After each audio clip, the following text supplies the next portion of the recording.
Bom dia, sejam bem-vindos à quarta aula do Studium Generale, né, que é um projeto, então, de educação, projeto de extensão e informação geral permanente, de parceria do CDA e da Faculdade de Direito, em que são oferecidas quinzenalmente aulas magnas online interdisciplinares de formação geral, que são ministradas pelos professores fundadores do CDA. Hoje, a nossa aula é intitulada Violência contra Crianças nas Favelas. Contamos com a palestra do professor Dr. Hermílio Santos e os debates da professora doutora Ana Paula Mota Costa. E, então, já dando início de pronto, para que faça a sua saudação inicial pela Faculdade de Direito, eu passo a palavra para a professora doutora Ana Paula Mota Costa, vice-diretora da Faculdade de Direito da URGS, advogada, socióloga, graduada em Direito pela PUC, em Ciências Sociais pela Unicinos, mestre em Ciências Criminais e doutora em Direito pela PUC, com estágio doutoral na Universidade Pablo de Olavide, na Espanha, pós-doutora em Criminologia e Justiça Juvenil, junto ao Center for Study of Law and Society da Berkeley Law, da Universidade da Califórnia. É professora do curso de graduação e de pós-graduação da URGS e professora do curso de mestrado em Direitos Humanos da Uniriter. É pesquisadora e autora na área de Direitos das Crianças e Adolescentes. Obrigada, professora. A palavra é sua.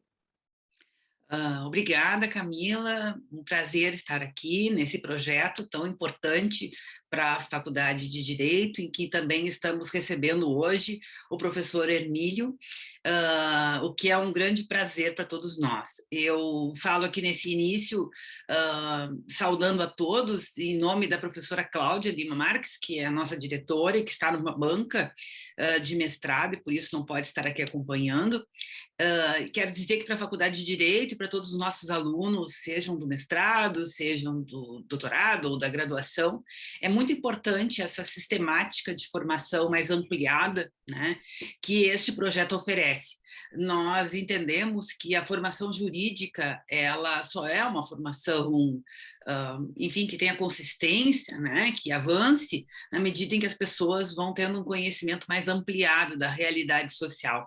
E esse tema, em especial hoje, é um tema sobre a realidade social, né? Não há, talvez, poucos temas sejam tão, enfim, contundentes no que se refere à realidade que a sociedade brasileira hoje vive, no que se refere a violências contra crianças e adolescentes, um público que é o público que está mais vulnerável, inclusive, à morte, no contexto da nossa atualidade, né? Então, o direito precisa compreender sobre a sua intervenção nessa realidade, né? Em vários aspectos da vida, né, o direito intervém e produz melhorias, garantias de direitos para as pessoas, e outras vezes não, outras vezes reproduz essa realidade. Então é muito importante que haja essa visão interdisciplinar. E é isso que nós esperamos com esse projeto, esperamos que todos gostem, né, e que participem, enfim, e que possam crescer enquanto pessoas, enquanto seres humanos, todos nós aqui discutindo essa temática. E depois eu volto para comentar, né, a partir da fala do professor Hermílio. Obrigada. Obrigada, professora. É com grande prazer e honra que eu apresento o palestrante de hoje, o professor Dr. Hermílio Santos, que abrilhantará a nossa manhã, tenho certeza, trazendo as suas reflexões no tema da violência contra crianças nas favelas, a quem eu gostaria de saudar e agradecer pela disponibilidade de estar aqui conosco. Professor Hermílio, sociólogo, graduado em Ciências Sociais pela Universidade Federal de Minas Gerais, mestre em Filosofia pela Pontifícia Universidade Católica do Rio Grande do Sul e doutor em Ciência Política pela Freie Universität Berlin, e realizou estágio de pós-doutorado no Centro de Métodos em Ciências Sociais da Universität Göttingen. É professor adjunto do Programa de Pós-Graduação em Ciências Sociais da PUC, coordenador do Centro de Análises Econômicas e Sociais, coordenador do Grupo de Trabalho Biografia e Sociedade da Sociedade Brasileira de Sociologia, presidente do Research Committee 38, a Biography and Society da International Sociological Association, e é realizador de filmes e documentários, entre os quais atuou na co-direção do documentário Infância Falada, que inspirou o tema de estudo da manhã de hoje. Professor, obrigado mais uma vez, a palavra é sua. Muito obrigado, bom dia a todos. Muito obrigado, Camila, pelas palavras gentis. Quero cumprimentar também a professora Ana Paula Mota Costa. Agradeço e fico muito lisonjeado e honrado com o convite. Quando a professora Cláudia Lima Marques, que é nossa diretora do centro CDA, né, que é o Centro de Estudos Europeus e Alemães, propôs, né, e disse que teria uma iniciativa aí na Faculdade de Direito do Studium Generale, todos nós gostamos muito dessa iniciativa e a cumprimentamos. Então, eu cumprimento e agradeço muito o convite. Bom, eu preparei uma apresentação em PowerPoint, então eu vou compartilhar com vocês. Tá, deixa eu ver se eu acho que já posso compartilhar.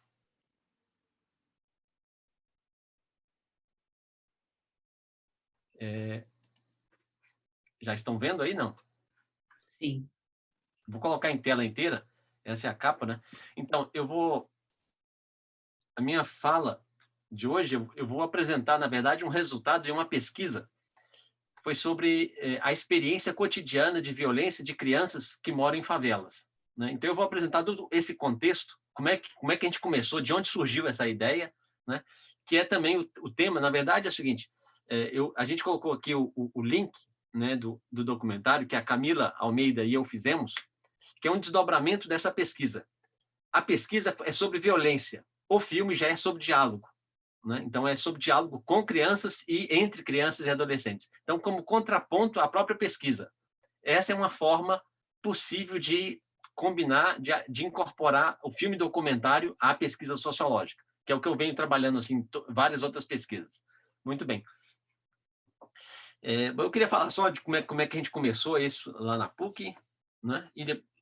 Quando nós começamos, eu tive uma parceria inicial com o professor do Direito, a gente fez uma pesquisa para o Ministério da Justiça sobre registro comercial, porque o Ministério da Justiça queria elaborar um projeto de lei para agilizar o processo de criação de empresas, etc. Então, eles encomendaram uma pesquisa. Isso foi muito interessante, porque não é comum que se faça isso, né? Que pesquisas acadêmicas embasem formulações de leis, né? Então, a gente fez isso aí. Depois nós entramos com uma proposta no Conselho Nacional de Justiça. A experiência não foi muito positiva, e eu vou dizer por quê. O tema é muito importante, quer dizer, morosidade da justiça, né? Então, a gente fez uma pesquisa nacional empírica. Eu viajei, fui a Pará, fui a várias cidades, entrevistando pessoas, advogados, juízes e usuários da justiça, das justiças estaduais, etc. Aí a ideia era que, baseado nos resultados, a gente propusesse algumas medidas para agilizar a própria justiça. E foi o que nós fizemos. Baseados nas nossas pesquisas, nossas evidências, propusemos e apresentamos ao STF, né? Então, até alguns ministros nos convidaram lá, convidou parte da equipe, fomos ao STF, nos reunimos lá apresentando os resultados, e o nosso descontentamento, qual foi? Foi que boa parte da preocupação do ponto de vista dos ministros foi identificar quem seriam as pessoas, os setores da sociedade que ficariam descontentes com as nossas mudanças, né? Foi por isso que nós chamamos e identificamos os parceiros da morosidade, né? Porque quando a gente propôs, todo mundo falou, mas todo mundo está interessado na justiça ágil, e nós falamos, não é verdade. Boa parte da sociedade é sócia, ela vive de uma justiça amorosa, né? E aí o que alguns ministros que nos ouviram foi identificando era quais setores iriam ficar descontentes, né? E aí, bom, é uma frustração grande, porque a gente faz um esforço desses de pesquisa aplicada justamente para que tenha algum efeito prático, né? Que, claro, não precisa concordar com tudo, né? Mas que haja, da parte de quem encomenda, uma disposição de levar adiante as mudanças, ou algumas delas, ou pelo menos colocá-las em debate, mas não foi isso que aconteceu. Completamente diferente do que eu vou mostrar para vocês hoje aqui, nessa pesquisa sobre infância, né? Então, a gente percebeu que existe uma crescente demanda de várias organizações públicas e privadas, e também empresas, de pesquisas sociais aplicadas, né? E daí que nós, lá na PUC, nós reunimos hoje três escolas, né? Então, a Escola de Direito, a Escola de Humanidades e a Escola de Negócios, que é Economia e Administração. Nós criamos, então, o CAIS, que é o Centro de Análises Econômicas e Sociais, justamente para fazer e reunir várias disciplinas para fazer pesquisas solicitadas, demandadas por organizações externas, né? Então, não é assim, cada um tem os seus pesquisas para o CNPq, etc., mas a gente também, com o CAIS, a gente faz pesquisa, né, para outras instituições. Nós estamos fazendo uma agora, por exemplo, não é Petrobras, mas 5 empresas de petróleo, né? Então, a gente tem se engajado muito nessas pesquisas aplicadas, né? Bom, e na PUC nós não tínhamos uma estrutura dessas na área de humanidades, uma estrutura multidisciplinar de pesquisa aplicada. Então, foi daí que surgiu essa ideia. Muito bem. E como é que começou isso aqui? Eu vinha fazendo uma pesquisa sobre meninas, adolescentes infratoras, o que é muito raro, porque quando a gente procura no Google, por exemplo, mulher e violência, a gente sempre vai achar que mulher é exclusivamente vítima. Ela é majoritariamente vítima, mas ela não é só vítima. Ela é um ser humano, e como qualquer ser humano, é capaz de qualquer ação. Se uma pessoa é capaz de amar, é capaz de odiar e também é capaz de cometer violência. Então, esse é o pressuposto. Eu vinha fazendo essa pesquisa, então, que era sobre violência, não é sobre crime, né? E então uma instituição holandesa, uma fundação, procurava na época um centro de pesquisa que fizesse uma pesquisa não sobre crime, mas sobre violência, né? E eles bateram na porta de vários centros do Rio, São Paulo, Recife, e por sorte nossa, todos eles recusaram, porque todos estavam muito engajados em fazer pesquisa sobre polícia, sobre justiça, sobre criminalidade. E é o que meu grupo não fazia. Nós fazíamos exclusivamente sobre violência cotidiana, né? Aquilo que... Então, portanto, se a gente fosse distinguir entre crime e violência, crime, a professora é especialista nisso, a professora Ana Paula, né? O crime eu chamaria de que seria uma ação contra a ordem estabelecida. E a violência não necessariamente. Pode ser contra uma pessoa. Então, a violência tem uma percepção do outro, né? Então, pode não ser um crime, mas é um ato contra o outro, né? Então, e é isso. Então, portanto, tem para nós essa alteridade, que a gente pensa a alteridade é uma palavra bonita, que a gente pensa a alteridade como se fosse sempre bonito. Não, o positivo. A alteridade também pode ser negativa. Eu percebo outros como passível do meu ato violento, por exemplo, né? E eles ficaram sabendo conhecimento dessas nossas pesquisas, dessa nossa abordagem, e nos pediram, então, apresentar essa proposta de fazer. Na verdade, eles queriam uma pesquisa em 6 meses, aplicação de um questionário.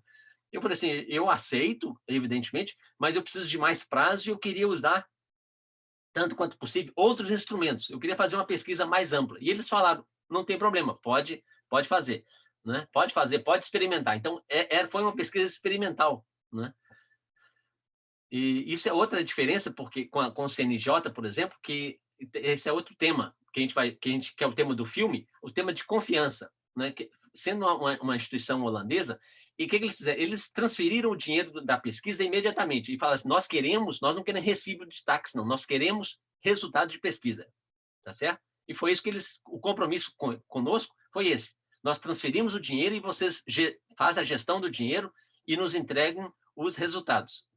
Completamente diferente do CNJ. O CNJ queria saber, por exemplo, de onde, quando eu fui a Belém, eles queriam saber de qual esquina até qual outra esquina eu peguei o táxi, né? Então é uma preocupação que não faz muito sentido, né?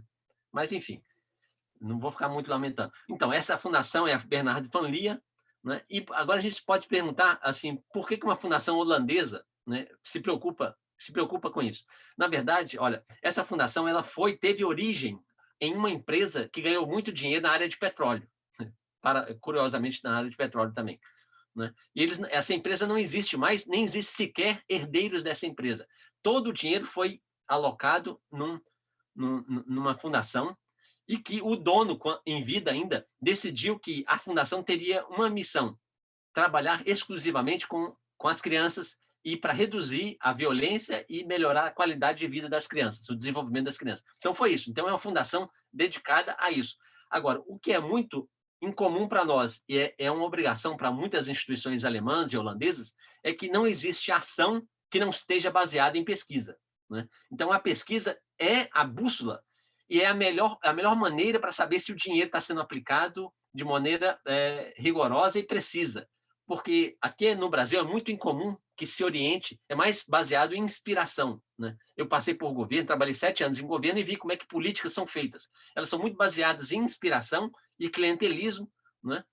e é a melhor maneira de gastar dinheiro, de não fazer um mau uso do dinheiro. Agora, como eu digo, como essas fundações elas não têm muito dinheiro, elas não são muito, elas são, na verdade, claro que elas têm muito dinheiro, mas elas são muito criteriosas para saber se o problema, qual é o problema, e se o problema, se as intervenções, então essa fundação Vanli, ela não financia, na verdade, pesquisa, ela financia intervenções. Só que antes de intervenções, eles encomendam uma pesquisa, para depois, né? Então eles separaram, antes as próprias ONGs faziam pesquisa e eles começaram a separar. Quem faz pesquisa é a instituição universitária e quem faz intervenção são ONGs, etc. Né? Então, já de cara, já nos deu um estímulo aqui, que eles falaram o seguinte: o resultado da pesquisa será utilizado como balizador de projetos de intervenção. Então isso nos deixa, como pesquisadores, muito... A responsabilidade é muito grande e muito, assim, é o que todo mundo espera. Nós esperamos, que a gente está envolvido em pesquisa aplicada, é que a nossa pesquisa não entre apenas para o Lattes, né? E que não se perca no Lattes, né? Mas que tenha alguma que seja considerado concretamente por instituições públicas ou privadas, não importa. Então, nós aceitamos esse desafio. Começou com, na verdade, o Rio de Janeiro, logo se expandiu para Recife. Mais adiante, eles propuseram, como estava dando certo, eles disseram, então vamos fazer também em São Paulo. Né? Então, eles financiam intervenções, poucas intervenções, nessas 3 cidades e em crianças vivendo em favelas. Isso eles selecionaram de antemão, não foi uma escolha nossa. Né?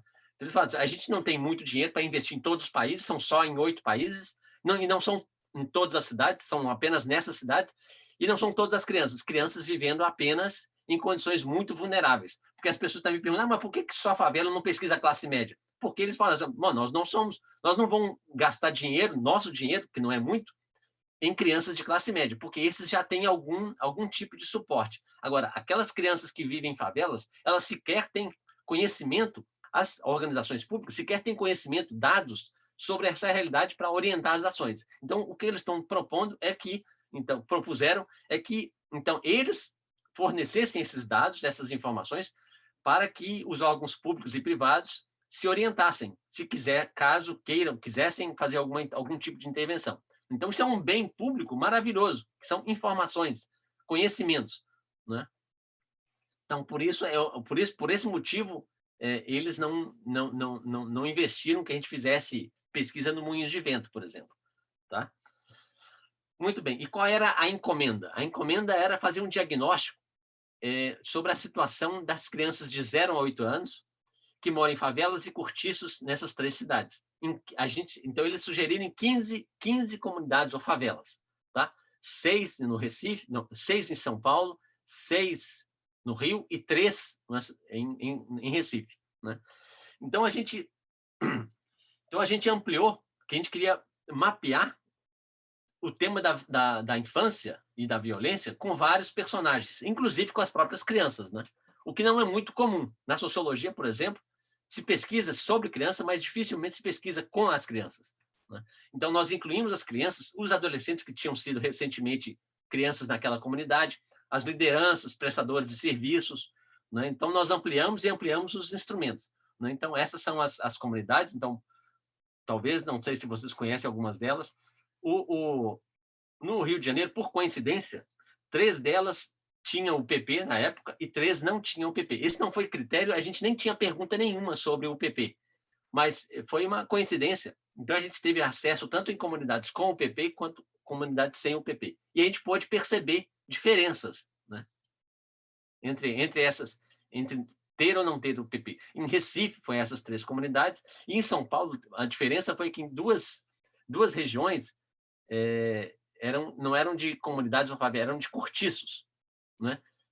Porto Alegre não tem tanto cortiço assim, mas é uma realidade do Rio e muito de São Paulo, e nas regiões centrais da cidade tem aqueles casarões, não são exatamente abandonados, né? E não são ocupados assim gratuitamente, as pessoas pagam muito caro, inclusive, para ter um quarto ali.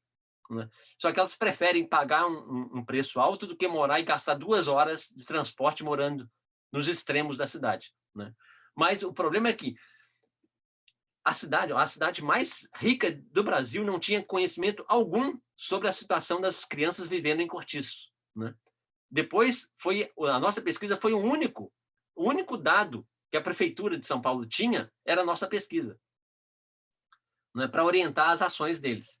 né? E depois são 4 comunidades, Jardim Pantanal, que é perto ali do aeroporto de Guarulhos, Pedreira, no extremo sul, Parelheiros, também no extremo sul da cidade de São Paulo, e Pimentas, Água Chata, que é na cidade de Guarulhos, né? Muito bem, essas são as comunidades.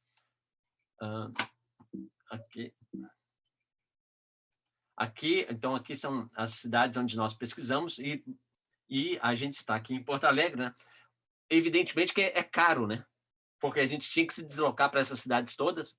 Para o projeto fica caro, mas era até mais vantajoso para essa fundação holandesa ter um único centro que fizesse todas as pesquisas nas 3 cidades do que ter um parceiro em cada uma delas, né? Então, foi uma economia de gestão para eles que eles fizessem essa parceria conosco, né? Muito bem. O gigantismo da pesquisa pode ser mostrado aqui nesse quadro. Não só pela quantidade de pessoas diferentes, quase 3.000 pessoas diferentes participaram dos nossos instrumentos todos, mas nós tivemos aqui o que a gente chama de stakeholders, que são prestadores de serviços, por exemplo, de escola, serviços de educação, de saúde ou de segurança. São pessoas que trabalham nessas comunidades, mas não moram lá, né? Então, a gente entrevistou essas pessoas também. Nós entrevistamos lideranças da comunidade, tanto lideranças formais, presidente de associações, etc., mas também lideranças informais, pessoas que moram há muito tempo e que são uma referência na comunidade. Então, a gente fez uma pesquisa, um roteiro de perguntas para essas pessoas. Nós fizemos um questionário para os pais de crianças de 0 a 8 anos, aí nós usamos os dados do IBGE, né? E a sorte é que nós tínhamos, no IBGE, todas as 15 comunidades tinham dados específicos sobre elas. E o nome no IBGE, para favela, você vai procurar favela, não vai encontrar. Aglomerados urbanos subnormais, é o nome de favela no IBGE, né? Então, a gente foi nesses aglomerados urbanos subnormais, todos os 15 estavam lá. Então, a gente foi e fez uma seleção, uma amostra representativa, estatisticamente, para os pais de crianças de 0 a 8 anos. Então, a gente tem uma segurança aí de que esse questionário para os pais é muito valioso. Teve um questionário de crianças que entrou de última hora. A pesquisa já estava começando, e uma das pesquisadoras, que é uma doutoranda na URGS, no Propur, né, fez questão, falou, não, vamos fazer um questionário para criança. Ela era, na pesquisa, era responsável pelos questionários, né? Eu fiquei muito, não, mas eles não pediram, isso vai dar muito trabalho fazer questionário com criança. Tinha uma psicóloga que também não foi muito a favor, né? Mas essa urbanista falou assim, não, vamos aproveitar e vamos perguntar às crianças com o questionário. A gente faz, aí fizemos piloto, né? A minha filha usou, na época tinha 6 anos, então no questionário para crianças seriam crianças de 0 a 8 anos, que já estavam na escola e, portanto, a gente não precisaria ficar esclarecendo, nem deveria fazer isso, esclarecendo o que significava a pergunta. Então, a minha filha foi digamos assim, participou do piloto, e ela fala, mas o que vocês querem saber aqui? Bom, então, se querem saber isso, por que não pergunta desse jeito que vocês estão me dizendo? Então, a gente foi aprimorando o questionário para criança, e fizemos também piloto nas outras cidades.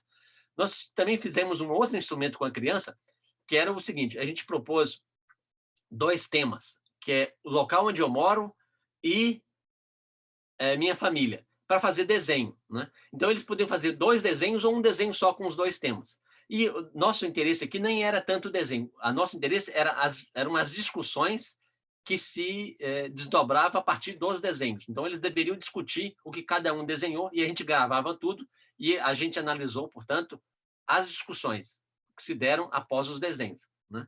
Nós fizemos também grupos de discussão com adolescentes. Aqui a gente separou meninas e meninos, adolescentes, né, em grupos diferentes. E depois fizemos um outro instrumento que eu estava, na época, importando ainda da Alemanha, que são narrativas biográficas, que é um instrumento, uma abordagem que os sociólogos alemães desenvolveram na década de 70 e que a gente importou, e hoje a gente já está muito bem, meu grupo de pesquisa todo já aplica e já usa esse instrumento, que é o quê?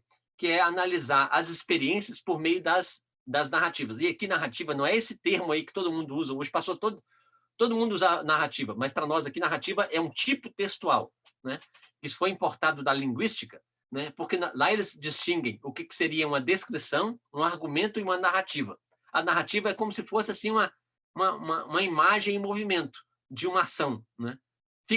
Ficcional ou verdadeira. Então, eu tenho que contar o que aconteceu, mas de uma maneira lógica, né? Então, quando ela conta sobre o passado. E aí a gente entrevistou 2 a 3 gerações de uma mesma família, a gente aplicou essas entrevistas. Não foi em todas as comunidades, foram em poucas comunidades, porque a análise, o tempo para fazer uma entrevista dessa também é muito maior, e o tempo de análise também é longuíssimo, né?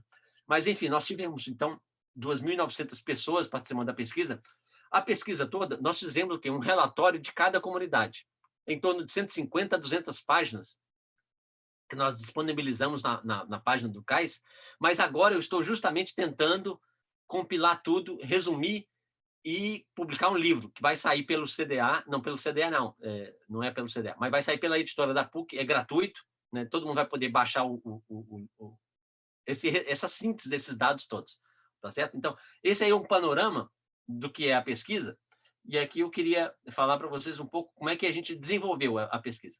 Bom, aqui é uma foto que eu tirei, essa aqui é uma parte da equipe, esses que estão aí aparecendo na foto, isso é na Rocinha, numa favela que fica próximo, bem próximo da PUC do Rio, né? A Rocinha, a gente não pesquisou na Rocinha, mas a gente tinha que fazer um piloto ou teste do questionário em comunidades muito parecidas àquelas que a gente iria pesquisar. Então, o que a gente fez? Então, a gente primeiro fez um piloto lá na Rocinha para corrigir o questionário.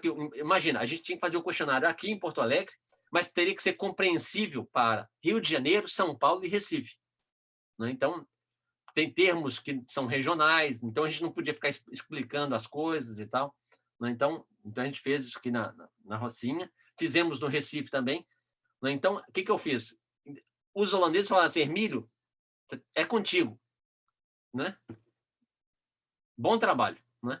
Bom trabalho, está aqui o nome das comunidades, eu tinha que me virar para organizar a pesquisa de campo, né? Isso foi, inclusive, para a PUC um desafio, porque, em geral, lá, a gestão de recursos de pesquisa, as pessoas compram um computador que leva para uma sala, compram um equipamento que leva para um laboratório. Agora, a minha pesquisa eu tinha que ir para a favela, eu tinha que financiar as pessoas, fazer um convênio com cada uma dessas universidades. Então, eu fiz com a PUC do Rio, a PUC de São Paulo e a Federal de Pernambuco, né? Então, eu tinha que fazer esses convênios e pagar essas pessoas, montar essas equipes e fazer contato com cada uma dessas comunidades. Então, é um negócio assim, para gestão de pesquisa, para mim, eu nunca tinha feito nada disso, tá?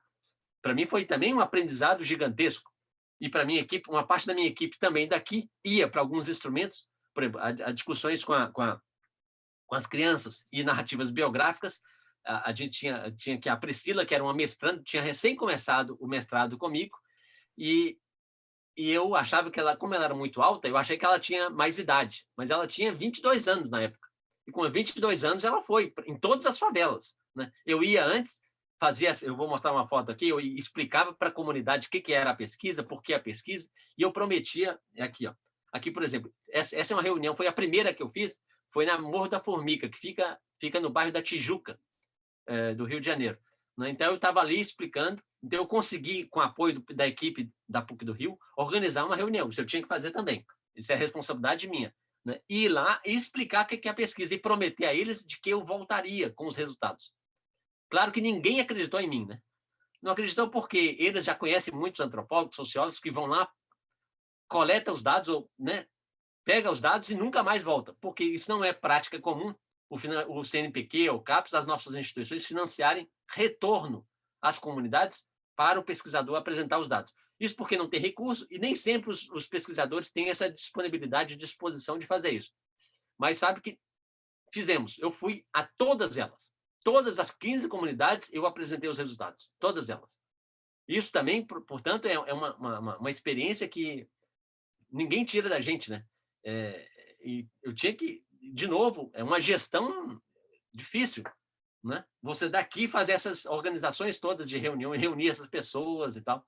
E aqui, ó, eu já mandei para a Camila, eu vou mandar novamente para a Camila essa apresentação. E aqui, por exemplo, tem um link que é da Empresa Brasileira de Comunicação, que fez uma reportagem da apresentação dos resultados, aí também no Morro da Formiga. Então, eles organizaram uma reunião num sábado pela manhã, chamaram os pais, alguns adolescentes, para assistir essa minha exposição. Então, eu fiz uma palestra lá para eles, com os resultados, e eles já tinham conhecimento do relatório. Eles já tinham lido, alguns deles, algumas lideranças, eles não só já tinham lido, mas já tinham começado a estabelecer estratégias entre eles na comunidade para redução da violência. Só um minutinho.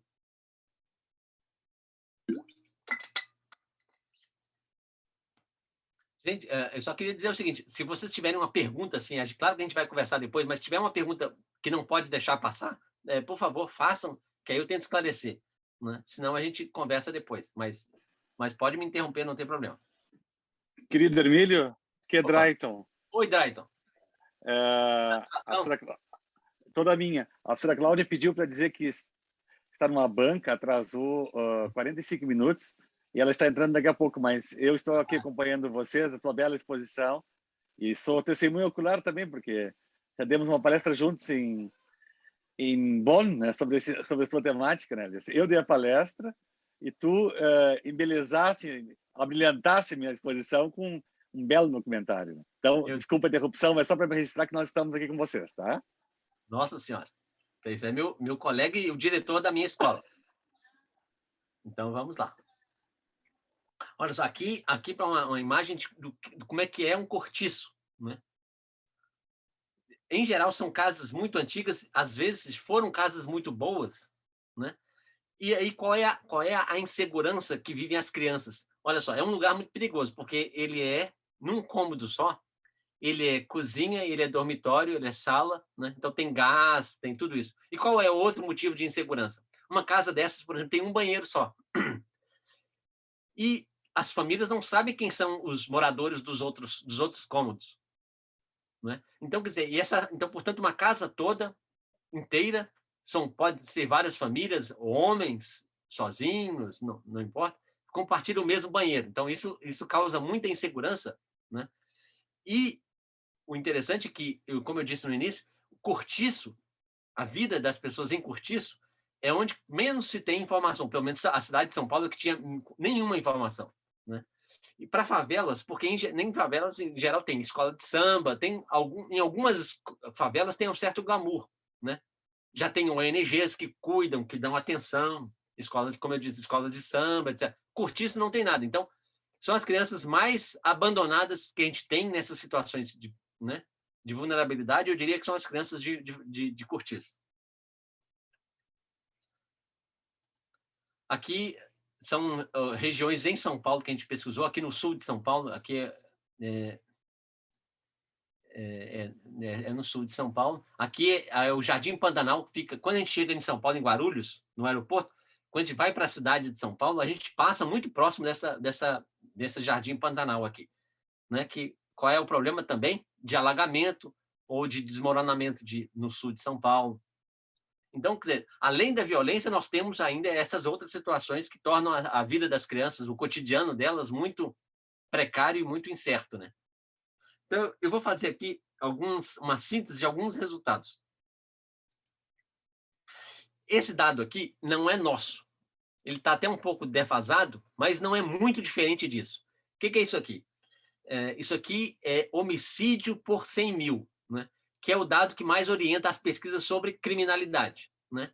E isso aqui eu uso para a gente ver que como reduzir criminalidade não é o mesmo, que não é automático. Quando se reduz criminalidade, não se reduz necessariamente a violência, né? Pelos dados que a gente vai ver mais adiante, a gente vai ver, por exemplo, Recife, 57 por 100 mil.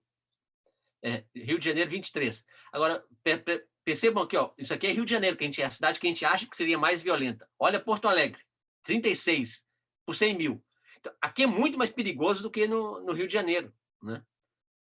Mas não é ainda a cidade com mais índice de homicídio. Nós temos Maceió, Salvador, né? Então, mas eu queria só mostrar o seguinte, que essa diferença, Rio e São Paulo. São Paulo é a cidade com o nível de violência, de homicídio mais aceitável internacionalmente. O aceitável é menos de 10, né? O Iraque, durante a guerra do Iraque, eles tinham 9, tá, gente? 9. Guerra do Iraque. São Paulo é 11, que é a capital menos violenta, né?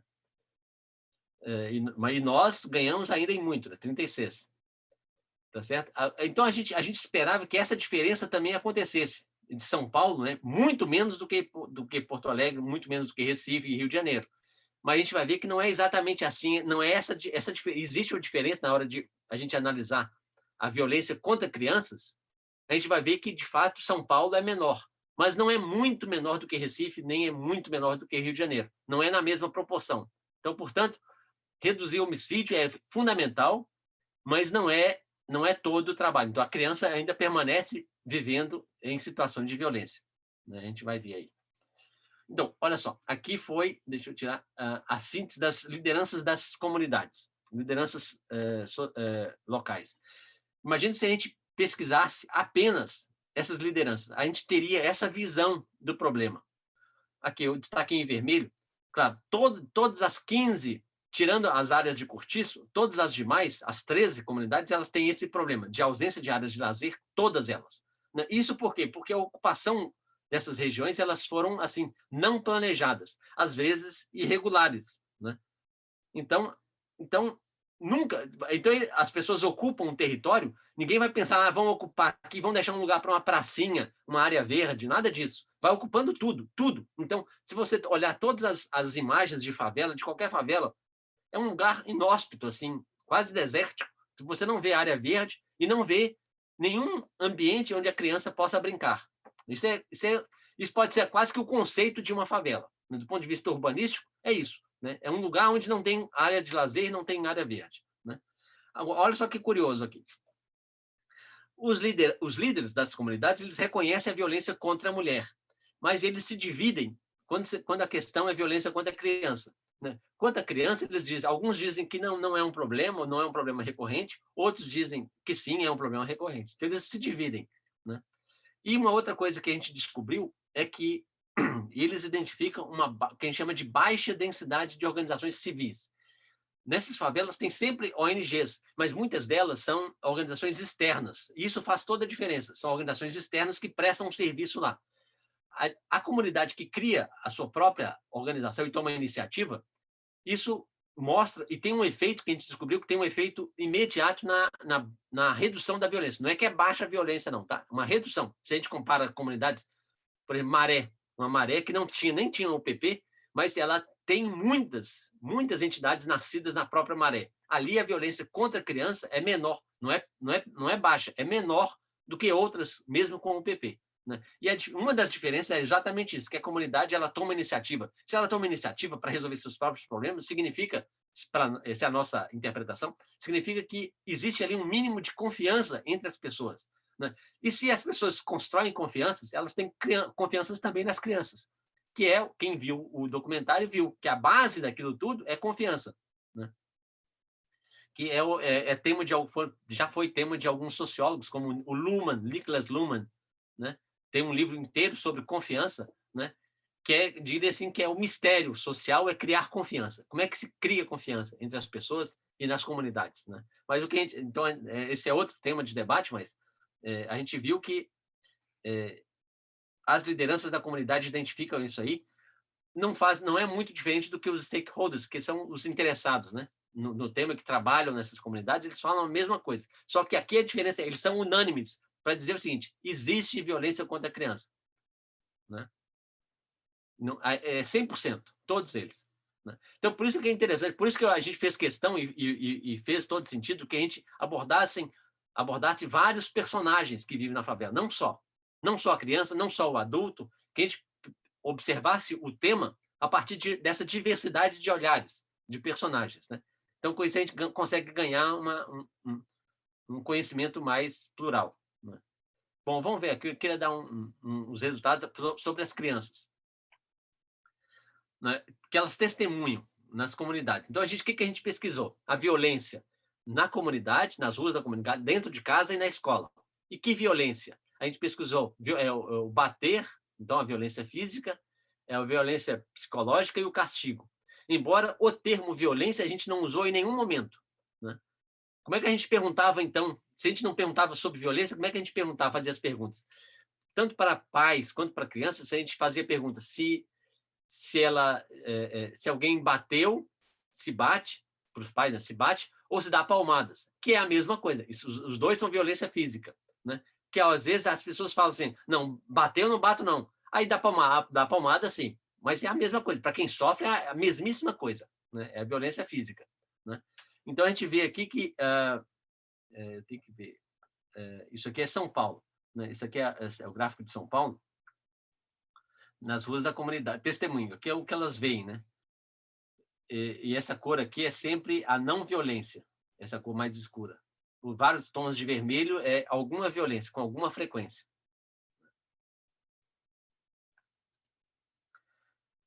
Aqui o que elas presenciam em casa, tá? Adulto batendo em criança. Então, a gente vê aqui que 55% das crianças testemunham em São Paulo adulto batendo em alguma criança. Agora, o que elas sofrem, né? Também em São Paulo, adulto batendo em criança. Aqui a gente vê que é 57% das crianças. Olha só, é extremamente alto. É extremamente alto. Isso é São Paulo, que é a cidade com menos homicídio, né?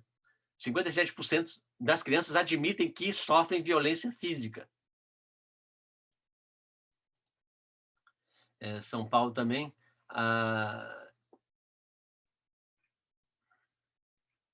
Eu fiz alguma coisa errada.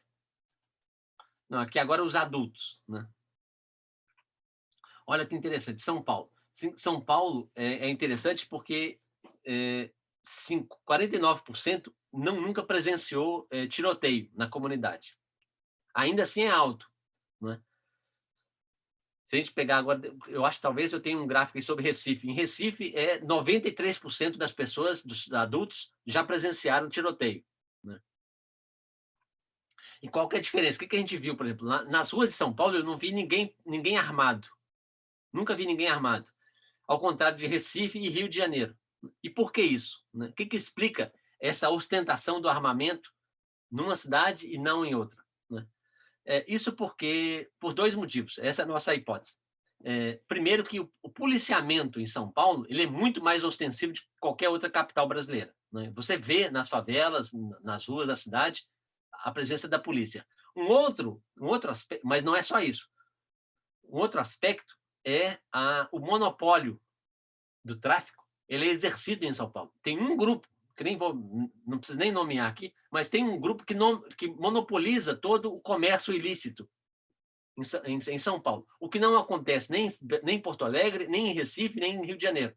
Isso faz com que esses grupos eles precisam fazer a demarcação do seu território de forma armada e ostensiva, né?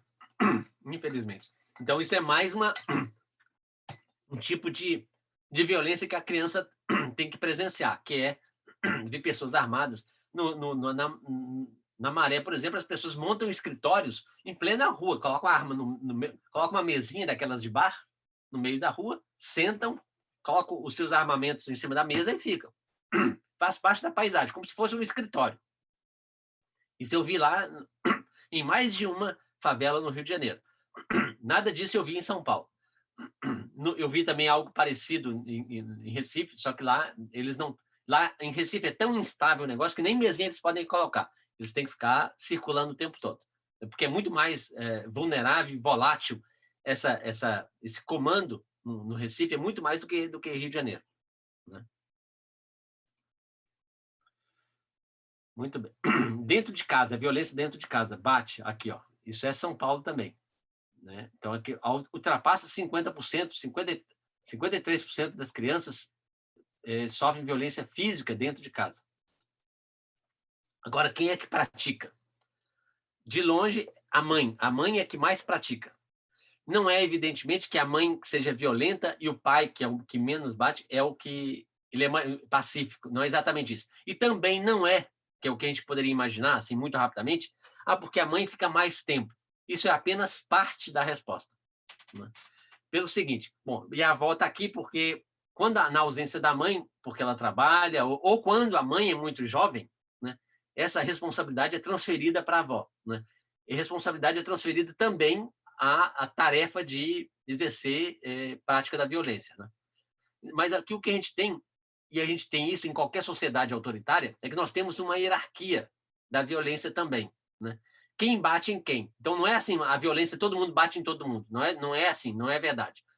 O pai já bate na esposa, na companheira. E a mãe já bate na criança. E a criança maior bate na menor. Né? Então, tem uma situação extremamente hierarquizada na prática da violência também. Né? Agora, por que eu disse que não é só porque a mãe fica mais tempo que ela bate mais? Porque a gente identificou o seguinte, aquelas mães, e que também é válido para os pais, as mães que ficam mais tempo com as crianças batem menos do que as mães que ficam menos tempo. Né? E por que isso? Né? Isso porque a gente viu que a maior presença do pai ou da mãe com a criança gera mais afeto e não necessariamente mais violência. Né? Isso os suecos já sabiam, já descobriram disso há muito tempo, tanto que eles têm uma licença maternidade e paternidade de 6 anos. Né? Que eles vão se revezando. Ao longo de 6 anos, eles podem pegar períodos, né, para ficar com a criança. Então, a demanda lá é diferente da nossa. A demanda feminista lá é que o governo dê e as empresas dê condições para que a família fique com a criança.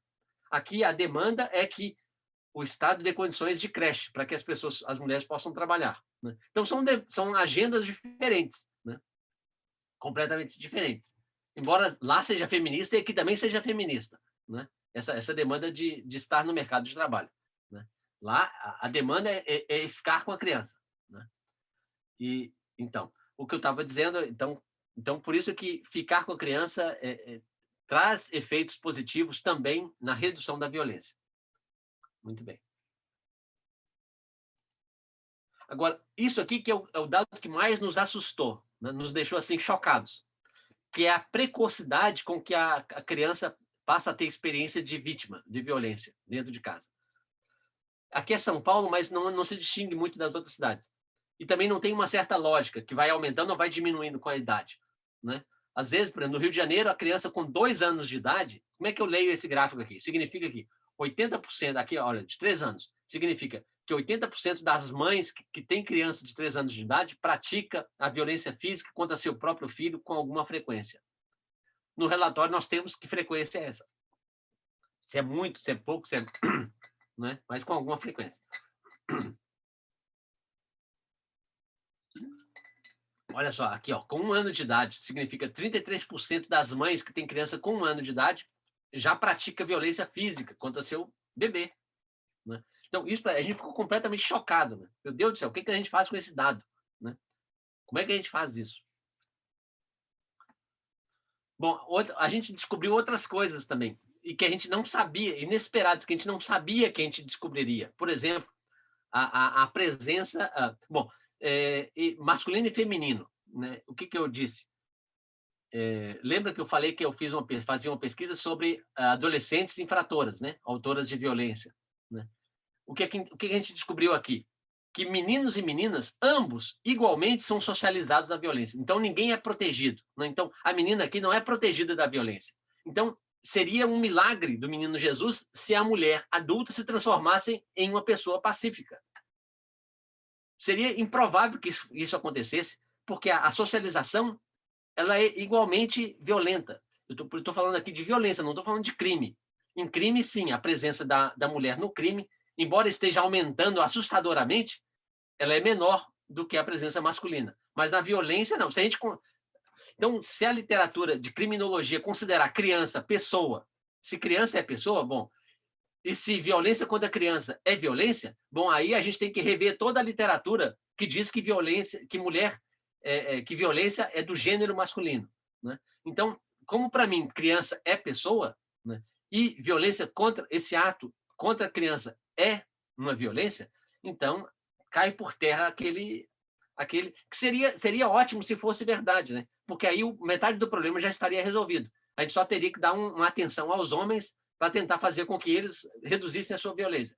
Mas não nós temos que lidar com a sociedade toda, com os dois gêneros, com 2 gêneros que são extremamente violentos. Né? E começam nesse aprendizado de resolver conflitos pela violência, desde cedo. Né?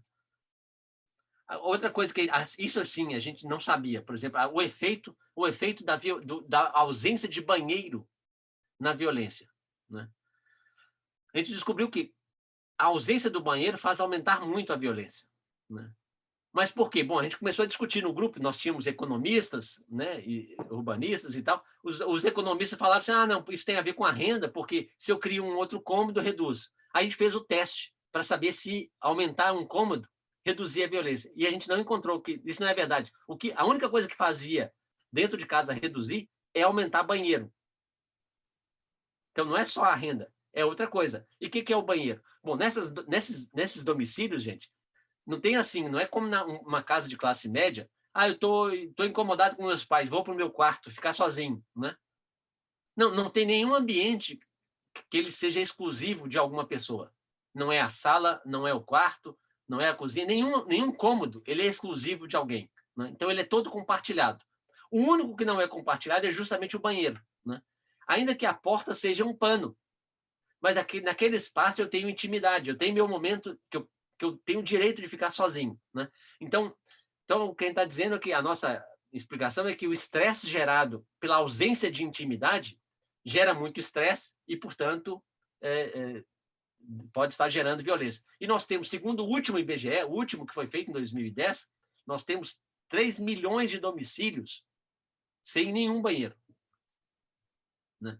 Isso dá em torno de 3 a 4 milhões de crianças no Brasil, que a gente sabe que essas 3, 4 milhões de crianças estão muito mais vulneráveis e expostas à violência dentro de casa. A gente sabe disso. E interessante é o seguinte, eu sabendo disso, como é que a gente faz para reduzir? A gente pode tentar fazer catequese, né? Pai ou mãe não bata na criança. A gente descobriu aqui que isso aí todos estão convencidos já. Só que a gente pode alterar condições muito objetivas. Não é assim, mudar o sistema, sair do sistema capitalista, não é nada disso. Se a gente, por exemplo, fizer políticas para que todos os domicílios brasileiros tenham banheiro, a gente já sabe, isso é certeza, a gente vai fazer a redução da violência contra a criança. Só isso aí, sem ter falado em violência, sem ter feito campanha contra a violência, sem ter falado nada. Só fazendo uma coisa muito objetiva, muito concreta, a gente poderia... E a gente não tem nenhuma campanha, que eu saiba, de políticas de crédito para construção de banheiros. Então, portanto, essa pesquisa ela pode também orientar políticas públicas, né? A iluminação, a gente viu também que, aqui vou resumir, que tanto a ausência de iluminação ou a insatisfação com a iluminação também provoca mais violência, né? Tem um outro dado, que antes desse aqui, que a gente descobriu também sobre educação, né? Que a gente tem um mito, falando assim, quanto mais educação, menos violência. Não foi o que a gente encontrou. O que a gente encontrou é que o seguinte, quanto mais se evade assim, quando todos aqueles que começam um novo ciclo educacional, né, e interrompe, esses pais, eles praticam mais violência. Por que isso? Né? A nossa explicação é que é o seguinte, basta olhar para nós mesmos. Quando nós começamos a fazer um curso de graduação, né, a gente lança todas as nossas expectativas. Bom, eu vou investir meu tempo, meu dinheiro e tal, para que, no futuro, ao concluir meu curso de mestrado ou graduação, eu tenha uma melhor colocação no mercado. Essa é a expectativa de todo mundo, né? Só que aqui há um descompasso entre expectativa e oportunidade. Porque se eu começo qualquer coisa e interrompo, a minha oportunidade no mercado não está vinculada ao que eu fiz. Eu fiz direito, fiz 4 anos de direito, mas não me formei. Não, então você foi ensino médio. A sua oportunidade no mercado está vinculada ao ensino médio. Então, isso é frustração certa, né? E aí, o que a gente está vendo? A gente está vendo aqui que várias condições de vida, elas provocam frustração. E essa frustração gera estresse. Eu estou insistindo no estresse porque depois a gente deu uma continuação. Eu chamei um colega nosso da PUC, da pediatria, do Instituto do Cérebro, para a gente estudar o estresse vinculado às condições de vida, né? Porque, segundo esse meu colega, o Rodrigo Grassi, né, ele diz o seguinte, estresse é fundamental para todos nós. É importante que a gente tenha algum estresse. Agora, se o estresse é muito elevado, ele passa a ser tóxico, né? E aí a gente fez uma pesquisa, por exemplo, quando a gente viu aí que a criança ela já começa muito, muito, muito jovem a receber violência, então a gente pensou o seguinte, alguma coisa tem que começar na gestação da mãe, né? Então a gente fez uma análise do estresse, viu pelo cabelo, né? Porque o cabelo, você sabe, na verdade nem eu sabia disso, né? A gente cresce 1 centímetro por mês de cabelo, né? Quem tem cabelo, né? 1 centímetro. Então a gente cortou 3 centímetros ou seja, 3 meses de gestação. Porque ali o hormônio o cortisol, que é o hormônio do estresse, ele também está no sangue, mas está também no cabelo, né? Então a gente pegava o registro dos últimos 3 meses da gestação então a gente fez um levantamento, um questionário, um novo questionário, e a gente trouxe essas amostras de cabelo aqui para o nosso Instituto do Cérebro, da PUC, né, para fazer a análise do quanto de cortisol tinha nessas amostras de cabelo. O que a gente descobriu, que também nos surpreendeu, é que o estresse cresce muito entre as gestantes negras. Elas todas vivem nas mesmas condições, muito precárias, andam muito para ir para o posto de saúde. Tem posto de saúde, mas tem que andar muito, é longe. O hospital fica 1h30, 2 horas de onde elas moram, né? Mas todas elas vivem nessas mesmas condições. Agora, as mulheres negras, as gestantes negras, elas aumentam muito com a proximidade do nascimento, o estresse fica muito elevado. Então, o que a gente está vendo é que é o seguinte, uma sociedade como a nossa, as mães negras sabem que elas vão ganhar um filho negro numa sociedade extremamente preconceituosa. Então, portanto, o estresse delas já começa e já, muito provavelmente, já está sendo transmitido para a criança, para o feto, né? Então, elas podem já nascer estressadas, bebês estressados, né? Isso é terrivelmente e maléfico para o desenvolvimento de qualquer ser humano, né? Então, com essas descobertas, a gente tem feito possibilidades de intervenções, que não sabe se vai ter intervenção, mas a ideia lá em São Paulo é que, com esse conhecimento, as ONGs vão fazer intervenções, e a ideia é de que a gente volte daqui 2 anos e daqui a 4 anos para refazer o estudo, para ver se diminuiu o estresse, tanto das mães e aí depois também das crianças, aí com 2 anos e 4 anos de idade, né? Enquanto isso, eles estão tentando plantar árvores, melhorar os caminhos, fazer algumas coisas na comunidade para tentar, né, ver se as condições de vida melhoram um pouquinho. Ainda que elas vão continuar pobres, elas muito provavelmente vão continuar pobres, mas mesmo na pobreza é possível melhorar alguma coisa, né? Essa é a nossa ideia, né? Muito bem. Eu vou tentar concluir, tá? Bom, nós aqui, por isso que eu coloquei em verde aqui, que é o único dado positivo da nossa pesquisa, e que ensejou a criação do documentário Infância Falada. Que a gente viu que é o seguinte, as mães, elas sabem muito bem que colocar de castigo, dar tapa, gritar, não resolve. Mas não é um problema moral, eu não devo gritar, não devo bater. Não, elas sabem, não resolve. Eu quero corrigir o comportamento, mas fazer isso aí não tem efeito. Então, ela tem um conhecimento pragmático da realidade no tratamento com as crianças. E elas disseram que o que resolveria seria conversar, né? Então, por isso o nosso documentário, né? O nosso documentário, para quem viu, né, o Infância Falada, era mostrar experiências baseadas todas elas no diálogo, né? O problema isso é uma tecnologia avançadíssima, conversar com outras pessoas, né? Porque você implica em primeiro aceitar a outra pessoa, aceitar a diferença, reconhecer que as pessoas podem ter comportamentos e ideias diferentes da minha, né? Então, na verdade, o documentário entra aí como, não é porque, sobrou um pouco de dinheiro, tá? Que a gente deveria devolver lá para a Holanda. E aí, eu era o responsável da gestão. Aí, não é que eu economizei, não. A gente pagou as bolsas direitinho, todos os estudantes, as bolsas, se a bolsa do CNPq era 400, os nossos bolsistas ganharam 800, né? Os professores ganharam, todo mundo ganhou, todo mundo ficou feliz. Quanto à questão financeira, não tinha ninguém infeliz. Estava todo mundo engajado e bem remunerado. Não é? Mas aí sobrou um dinheiro, aí eu perguntei para eles, será que a gente não poderia mostrar experiências positivas? Porque faz um contraponto às nossos dados, né? Para mostrar o seguinte, tem solução, tem alguma solução, e algumas dessas soluções já estão sendo adotadas, né? Então, o que a gente fez? Não foi criar projetos, foi registrar projetos que já existem, já estão sendo adotados, alguns deles já há algum tempo. E aí eu tinha um conhecimento já de alguns desses projetos mostrados no filme, né? E você vê, eu vou falar sobre eles agora em seguida, para quem não viu. Bom, é outro instrumento que a gente usou, que é uma novidade, porque para pesquisas sociais, isso aqui é esse tipo de análise que os economistas fazem, os epidemiologistas também fazem, que é análise de regressão. Mas é muito raro a gente ver em pesquisas sociais esse tipo de informação, para saber o seguinte, qual é a chance de alguma coisa acontecer.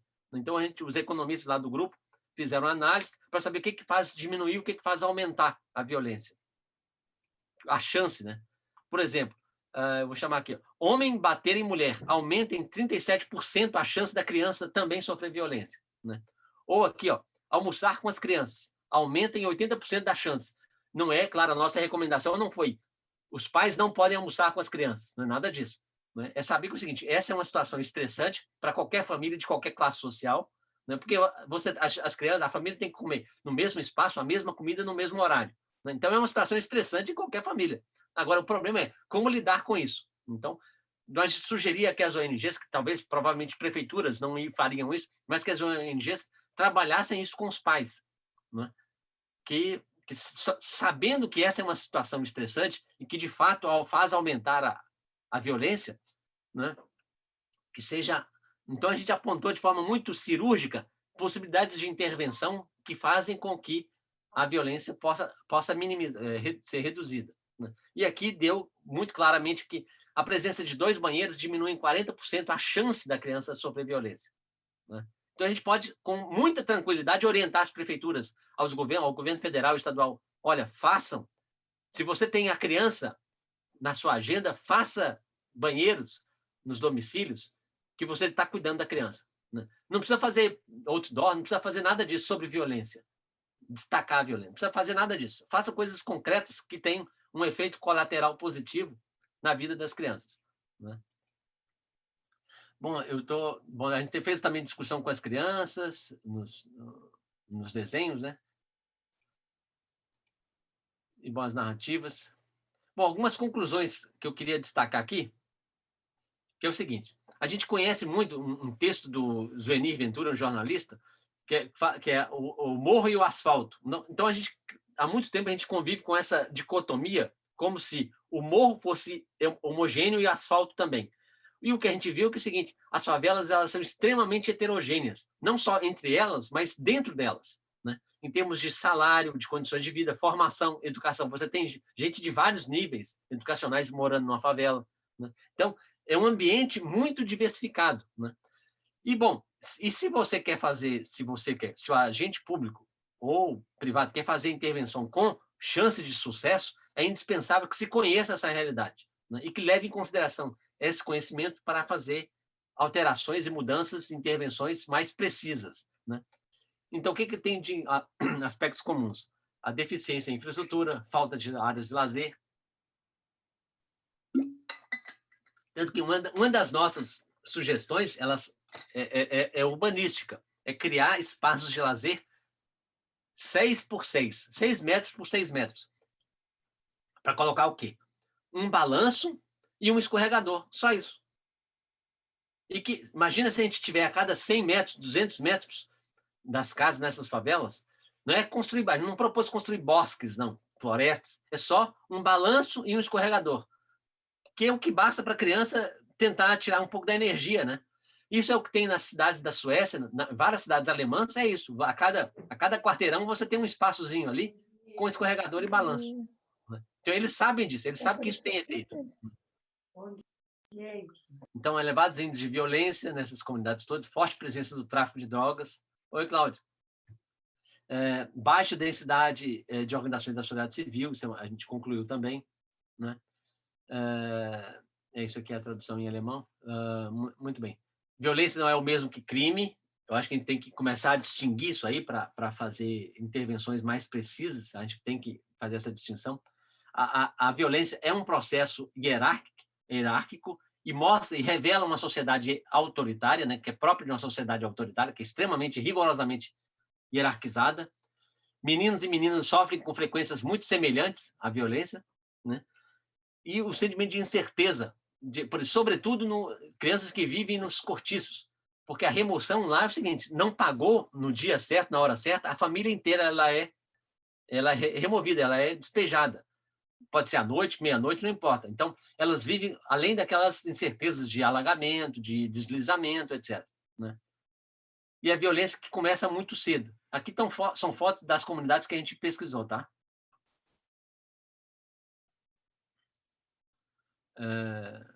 Isso aqui também eu falei agora há muito pouco tempo. Bom, e o interessante foi o seguinte, essa pesquisa ela gerou muita notícia nos meios de comunicação. E isso não foi sempre só positivo, tá? Tiveram algumas reações negativas a isso, né? Isso aqui saiu no Globo, na primeira, né, e uma matéria de página inteira, né, porque o nosso compromisso com as crianças e também com a fundação que nos patrocinou era que o nosso conhecimento fosse publicizado, né? E por que isso é importante? Porque se o tema da violência contra a mulher ele pode ser reduzido mediante a verbalização da situação, das crianças a gente quase não tem, eles não verbalizam por conta própria, né? E a gente não tem padrinhos sobre a violência contra a criança. Então, a pesquisa, o resultado da pesquisa deveria servir também como uma oportunidade de trazer isso para a esfera pública para que o problema seja reconhecido. Então, a considerar pelos meios de comunicação, ele foi, de fato, bastante tematizado. Daqui, o Globo fez isso. Recife fez um tratamento muito melhor, um jornal de Recife, Diário de Pernambuco, eles fizeram uma reportagem todo dia com uma chamada de capa, por dia, 5 dias. Como eram 3 comunidades, então eles fizeram uma segunda-feira uma introdução, depois um dia por cada comunidade e no último dia as nossas sugestões para as comunidades. Então eles fizeram um tratamento maravilhoso, né? Deixa eu passar rápido.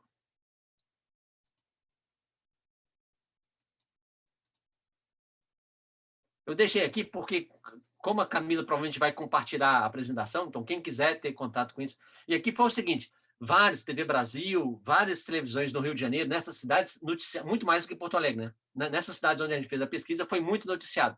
E uma das melhores foi que saiu no Fantástico, uma reportagem especial do Fantástico, 12 minutos, sobre a pesquisa. A gente tinha um receio, como é que o Fantástico vai tratar o tema? Será que vai ser um negócio sensacionalista e tal? A gente ficou assim meio com receio. Mas eles fizeram durante uma preparação de um ano inteiro, a gente conversando com eles, traduzindo os resultados e tal. E aí eles vieram até aqui e foram ao Rio de Janeiro, foram a Recife, pesquisar nas comunidades onde a gente pesquisou. E nas entrevistas deles, a gente vê exatamente os resultados que a gente encontrou na pesquisa.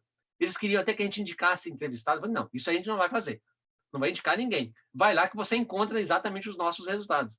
E foi o que aconteceu. Os entrevistados reportaram exatamente os nossos dados, né? Para quem lida, ONGs, instituições que lidam com o direito da criança, acham isso fundamental, porque traz, né, para a esfera pública o tema. Então, para elas, é um tipo de suporte muito importante, não só os dados, mas a publicização das informações, né? Agora, como eu disse que não era só positivo, tinha uma ONG lá que não gostou muito da gente trazer isso, porque acham que vai estigmatizar a comunidade e tal. Porque está falando que a favela é muito violenta. Gente, se a gente ficar em silêncio, as crianças, quando falaram para a gente das experiências deles, as expectativas das crianças, e nosso compromisso maior era com as próprias crianças que participaram da pesquisa, é que a gente falasse sobre a situação deles, né? Então, eles falaram muito para nós, porque na expectativa de que alguém iria ouvi-los, né? Então, foi isso que a gente fez, né? Nosso compromisso é, primeiro, que o resultado de pesquisa tem que ser publicado, não importa o resultado, né? Tem que ser publicizado, né? E para as crianças, mais ainda, né? Para que a gente tenha conhecimento da realidade deles, né? Então, a ONG ficou meio chateada e queria que eu escrevesse para o jornal O Globo, porque escreve para eles reclamando. Eu falei, eu não vou fazer isso, porque eu não sou polícia de jornal, né? Eu sou responsável nós geramos 3.200 páginas. Eu sei o que tem ali nas 3.200 páginas, eu sei o que tem, né? Não escrevi todas elas, mas eu sei exatamente o que tem ali, né? Sou responsável por eles. Agora, como é que o jornal usa o relatório e tal? Nas minhas falas estão todas ali, estão todas corretas no corpo da matéria. Então, não tem nada errado, né? Aqui a equipe, né? Nós tínhamos, então, arquiteto e urbanista, psicóloga, economista, né, cientista político, historiador. Nós tínhamos de tudo. Então, isso aqui é interessante. Essas perspectivas muito diferentes, de várias disciplinas, enriqueceu muito a nossa pesquisa, né? E aqui é o filme, o filme, a propaganda do filme, Infância Falada. Aqui tem o teaser, e aqui tem a versão inteira, a gente não vai ver. Eu não sei, Camila, você decide aí se a gente vê o teaser ou... Podemos ver sim, professor, por favor. Então a gente vai ver, eu vou colocar aqui. São só 2 minutos e meio, parece, ou 3 minutos e 44. Mas é um teaser em inglês, né? É um atrativo para gente, para quem quiser ver o filme inteiro.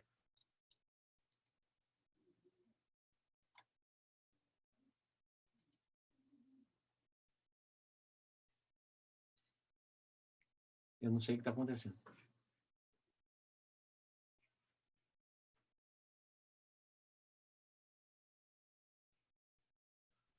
Talvez copiar o link, professor, direto no navegador e abrir no YouTube. Ah, tá. Agora eu já perdi o meu. Ele está abrindo aqui por conta própria. Continua, eu continuo. Deixa eu interromper o compartilhamento. Ele está abrindo aqui no meu YouTube.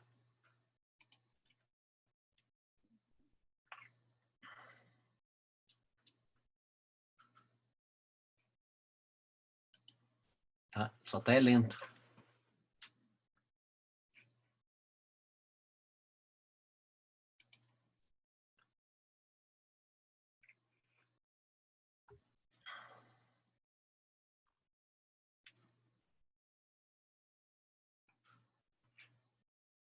Um pouquinho mais de paciência, gente.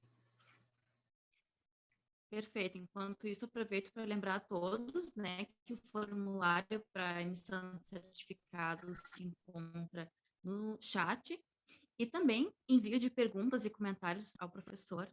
Fiquem à vontade, serão lidos ao final dos debates.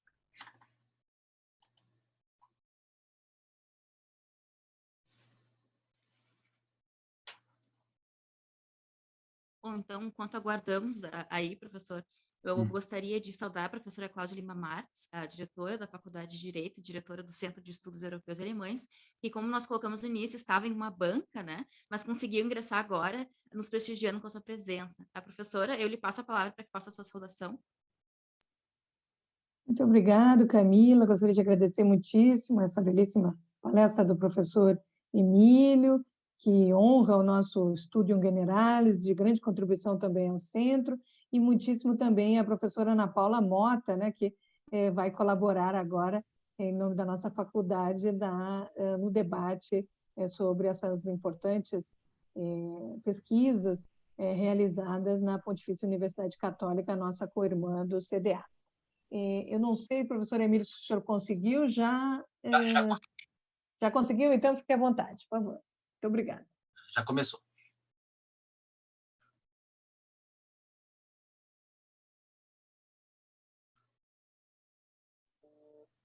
Mas eu não sei, para mim não está compartilhando, professor.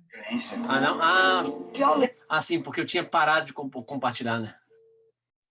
Acho que tem que começar de novo. Vou começar aqui e vou compartilhar. Eu vou pedir aqui o compartilhamento.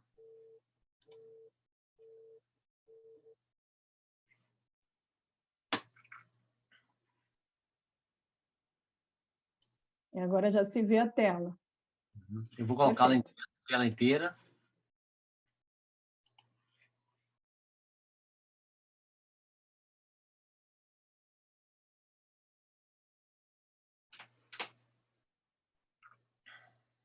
E a música também? Violência. Violência para mim é matar, bater. Uma pessoa é intimidada por outra assim. Assim, bater nem um ouvido, só ligar. Acho que é violência você não poder ficar com medo. Uma presença, violência é muito difícil para uma criança.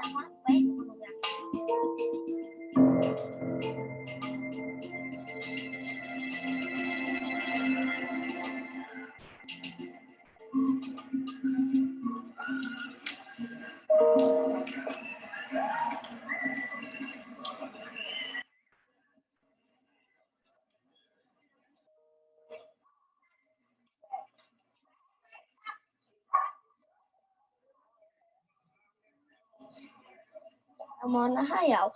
Tipo uma favela, que é tipo assim, uma comunidade. Lá tem muito tio, muito bandido. Entram em casa, já roubaram até meus materiais, pistola. E não tá tendo jeito.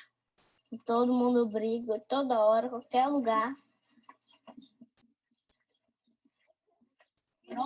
Não tem um diálogo sobre as pessoas não se entrosam, não conversam uma com a outra. Então, qualquer coisinha é motivo de uma briga, um conflito. Eu já vi mesmo uma vizinha agredindo a outra, eu já vi uma morte, já presenciei isso, né? Porque o dia que eu fui na casa da minha tia, aí o moço morreu porque o outro atirou nele. Mas eu não achei isso muito legal. Depois disso, eu fui até embora, né, pra minha casa. Só que na minha casa também, ao redor lá, também não é muito favorável, é a mesma coisa.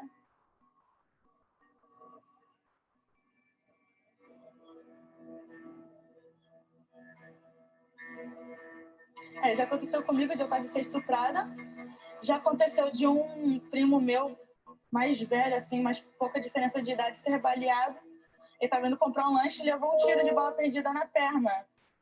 Do nada. E assim foi. Também na minha família tem vários casos de violência, assim, por base de arma de fogo. A gente entra e sai daqui correndo risco de vida. Quando tem tiro, é bem aqui. A gente enfrenta, tipo, de cara. A gente fica desesperado, sabe? Porque a gente tem que estudar, muitas vezes a gente tem uma apresentação para fazer que está marcado, está com tudo pronto e não tem como a gente ensaiar, não tem como estudar para isso. Depois que eu entrei nisso aqui, eu já não ligo mais para tanta dessas coisas. Eu ignoro as pessoas que começam a falar comigo, mexer comigo na rua, falar coisas imorais que eu não curto. Eu só penso na minha música e no que eu estou fazendo. Eu parei de prestar atenção, comecei a ignorar. Para mim não existe mais. Sei que está acontecendo, mas comigo não está.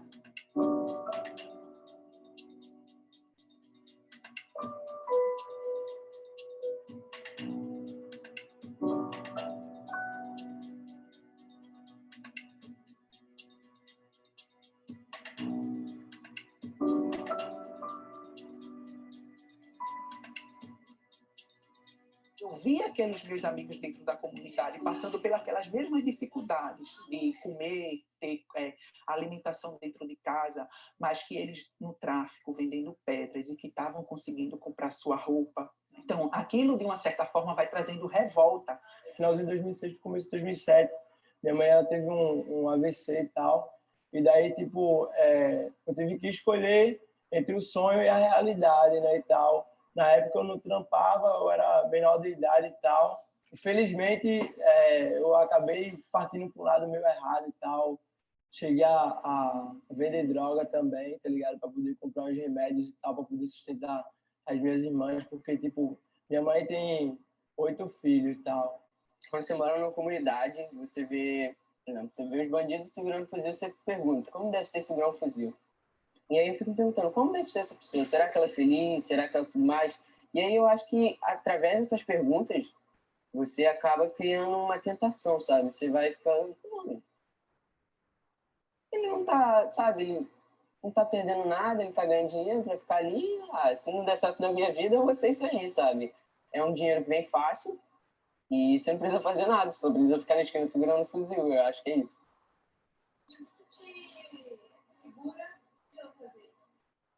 Eu acho que é o fato da gente estar, todos os membros da orquestra, estar muito ocupados, sabe? Hoje em dia a gente tem que fazer concertos direto e aí tu acaba não prestando atenção nessas coisas. Eu já tinha um talento, tá ligado? E as pessoas enxergavam que esse talento ia ser todo por água abaixo, porque querer que sim, querer que não, só tem 2 destinos, o cadeia e o cemitério. O maior receio da minha filha desviar de caminho. A maior preocupação é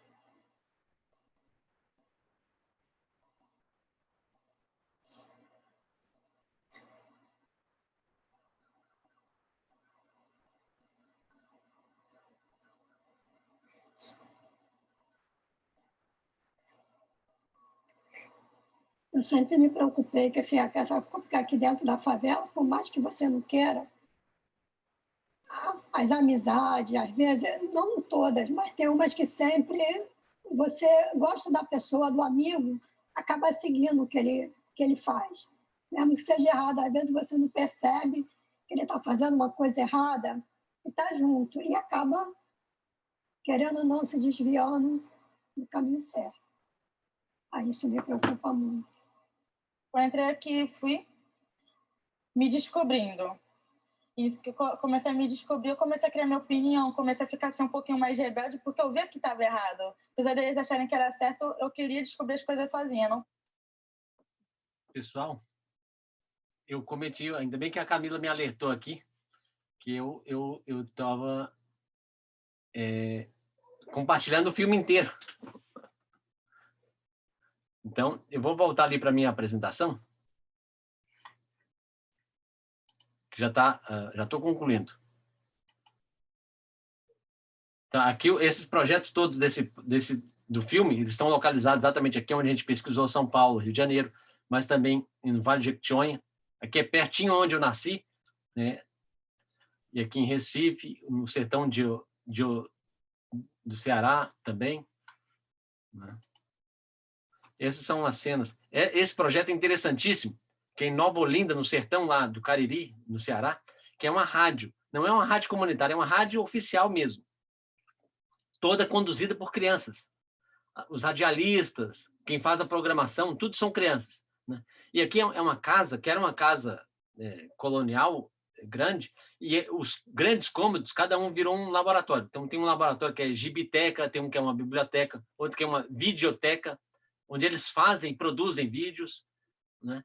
Outro que é uma área de arqueologia, porque tem o Homem Cariri, né, que já tinha sido extinto antes da chegada dos portugueses, então eles têm experiência também com arqueologia. Então, e aí cada ambiente desse tem um diretor ou uma diretora, e a diretora pode ser uma de 10 anos de idade, né? Então eles já assumem. Essa menina tinha 12 anos na época, ela tinha um programa de uma hora inteira, né, por semana, para conduzir um programa de rádio. E é uma cidade muito pequenininha, né? Isso eu fiquei impressionado. Aqui em Recife, né, onde essa foto é interessante, que eu tirei lá do filme. Esse pessoal que está aqui à direita, de uma ONG, e eles fazem as reportagens das comunidades, e eles mostram, por exemplo, nas ruas, né? E nessa comunidade a gente os acompanhou ali. De um lado tinha um grupo, uma facção, do outro lado da rua era outra facção. E o único momento em que as crianças das duas facções se reuniam era para ver o filme ou ver uma reportagem no meio da rua, né? Então era um ambiente assim, zona desmilitarizada, digamos assim. E aí eles ganhavam pipoca para ver o filme e tal. Então é uma diversão provocada de um momento de paz provocado por essa ONG, né? Aqui é a Orquestra da Maré, lá no Rio de Janeiro. E aqui é outra experiência interessantíssima para quem viu o documentário, que é o diálogo, né? O diálogo permanente, né? E aí foi interessante porque a gente estava filmando lá e de repente voou um chinelo, né? Então eles não trabalham com anjos, eles trabalham com criança, né? Que também tem os seus conflitos, etc. Mas o que aconteceu imediatamente foi o quê? A criação de uma roda. Eles não esperaram o mês passar, a semana passar, ou o dia passar para conversar o que aconteceu. Foi imediatamente, eles se reuniram num canto para discutir qual é o conflito, para tentar, pelo diálogo, ver como é que eles resolviam isso, né? Então, e ali, todas as oportunidades é um momento de diálogo. Então, aqui eles estão mexendo com tinta de terra, aí é diálogo. O diálogo formal, que eles fazem todo dia, fazer o biscoito é um momento de diálogo, ou fazer artesanato, uma máscara, é um momento de diálogo. Então, vocês veem que as crianças, elas não são, na verdade, pequenas adultas. Elas são crianças especializadas no seu cotidiano. Então, elas verbalizam muito bem sobre a realidade delas. Isso que eu fiquei impressionado com isso. A qualidade do diálogo, assim, do discurso que elas têm, mas não é porque elas são adultas, é porque elas são acostumadas a ter o diálogo sobre a realidade delas, né? E aqui uma biblioteca, essa biblioteca em São Paulo é apoiada, inclusive, pelo consulado alemão em São Paulo. Eu acompanhei, inclusive, a visita da vice-ministra da família alemã, que veio a São Paulo, a gente foi lá, falei sobre pesquisa lá para ela, etc. E é onde também a gente faz a pesquisa sobre o estresse, o cortisol, né? Com as gestantes. Nessa região aí. Aqui é a PUC, né? O nosso Caio está aqui, ó.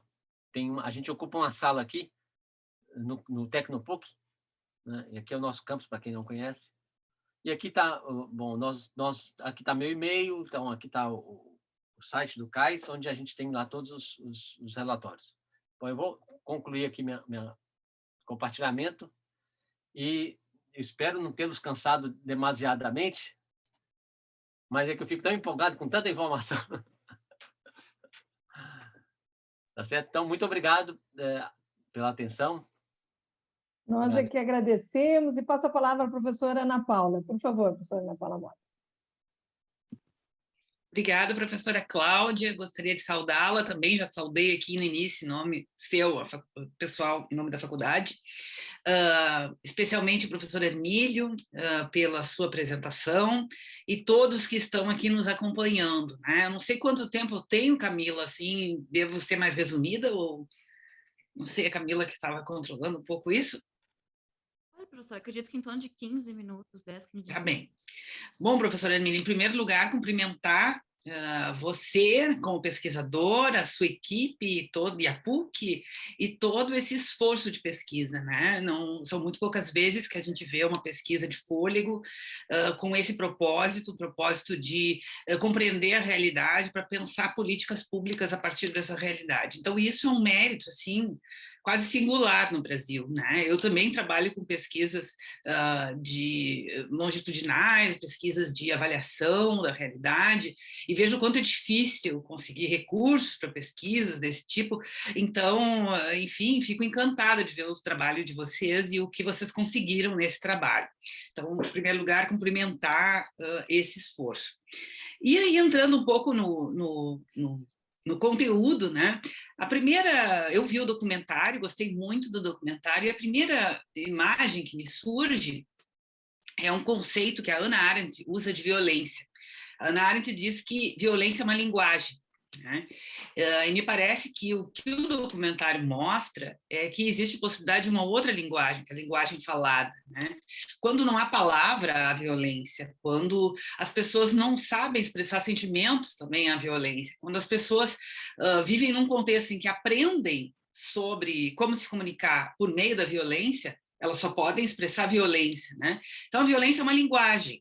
E, em alguma medida, as sociedades vão naturalizando essa linguagem, né? A sociedade brasileira, em todos esses exemplos aí que foram referidos, e outros tantos, pelo Brasil afora, aqui em Porto Alegre, a sociedade brasileira tem naturalizado um espaço de guerra, né? Um território de guerra, onde o que se aprende desde a infância, desde lá de 0 anos de idade, como foi demonstrado na pesquisa, é uma linguagem de violência, né?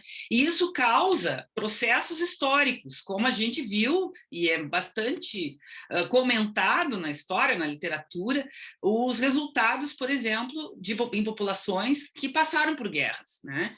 Esses resultados, eles não se resumem àquela única geração que viveu a guerra, e sim um processo que vai fundando as características de determinadas sociedades. Então, é muito importante essa questão, assim, a discussão da violência enquanto uma linguagem e uma outra forma de lidar com ela, que é a expressão, através da música, através da palavra, através da fala, né?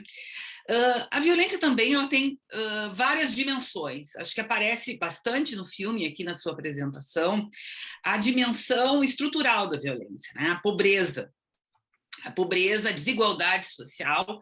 Todos nós sabemos que o Brasil é um país com grande desigualdade social, e isso também se naturaliza na nossa realidade. Alguém que vem de fora olhar essa nossa realidade, chega perto dela, se dá conta do qual absurdo é essa diferença de oportunidades, de vivência, de condições de vida. Só que me parece que a pesquisa aponta uma derivação também disso, importante, que é o estresse gerado pelas condições estruturais, né? Seja o exemplo do banheiro, seja a condição da favela sem urbanização, seja a forma de viver dentro de um cortiço, ou seja, a estrutura econômica, ela tem um desdobramento, que é um estresse, e que, nesse estresse, a forma de comunicação é a violência, né? E o outro aspecto que eu gostaria de abordar, homenageando o CDA, e inclusive todas as pessoas que estudam aqui com referência à Alemanha, né, os teóricos da Alemanha, tem um autor que é um dos autores, né, existem outros autores que trabalham em teoria do reconhecimento e trabalham com outras perspectivas sobre a violência, mas eu pensei em trazer aqui para vocês um autor que é o Axel Honneth. É um autor muito importante para a criminologia, para o estudo da violência. Tem um professor, inclusive, da PUC, que trabalha bastante esse tema, que é o professor Giovanni Saavedra, foi orientando do professor Honneth. Ele, então, é uma referência que vem sendo estudada em vários países do mundo, como um dos autores sobre a temática do reconhecimento, da teoria do reconhecimento. E, em super síntese, nos meus minutos aqui, o Axel Honneth ele estabelece para nós assim, a existência de 3 níveis de reconhecimento que todos nós precisamos ter, digamos assim, né, para uma vida saudável, para nos sentirmos reconhecidos na sociedade. O primeiro nível é um nível familiar primário, de relações primitivas familiares entre a mãe e o bebê, entre a relação de amor e de afeto que precisa existir para que a pessoa se sinta reconhecida como pessoa, inclusive com a titularidade de direitos, né? Então, esse é o primeiro nível, em que, num grau de estresse gerado por toda uma situação estrutural, como a gente viu, às vezes é muito difícil de garantir que uma criança que nasça tenha, num ambiente como esse, tenha condição de um desenvolvimento saudável na construção de vínculos primários, né? Não é que em outras famílias mais ricas, mais de classe média, com outras condições sociais, seja garantido esse nível de reconhecimento. Mas quando a gente fala de condições de estresse desfavoráveis, isso pode ser mais difícil, né? E o segundo nível que o Axel Honneth fala é um nível de igualdade, né? Ou seja, ser reconhecido pela sua condição de pessoa humana, com direitos iguais. É o que a gente chama de esfera, vamos dizer assim, do direito, né? Eu, como ser humano, como mulher, me vejo portadora de direitos tal quanto outra mulher, né? Ou como os homens, as crianças portadoras de direitos como pessoas humanas. Uma condição de igualdade, todos temos direitos porque somos iguais aos demais, né?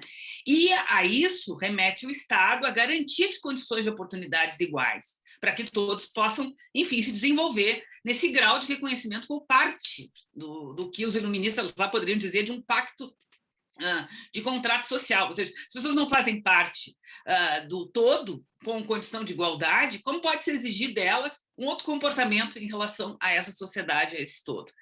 E o terceiro nível, que eu acho que aparece bastante no filme, é o que eu gostaria de também chamar a atenção, é o nível de reconhecimento da individualidade, né? Todos nós queremos ser reconhecidos por aquilo de individual que temos, de especial. Aquele que consegue executar uma boa música, aquele que consegue fazer uma boa pesquisa, como o professor Emílio e a sua equipe, aquele que consegue expressar através da arte, através das várias formas de expressão, o seu trabalho, a sua produção, a sua individualidade, aquilo que ele tem de diferente.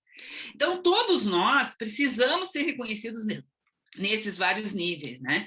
E os projetos do filme, eles apontam modos que se conseguiu que crianças pudessem se expressar na sua individualidade, mostrando a sua potencialidade, mostrando a sua individualidade, né?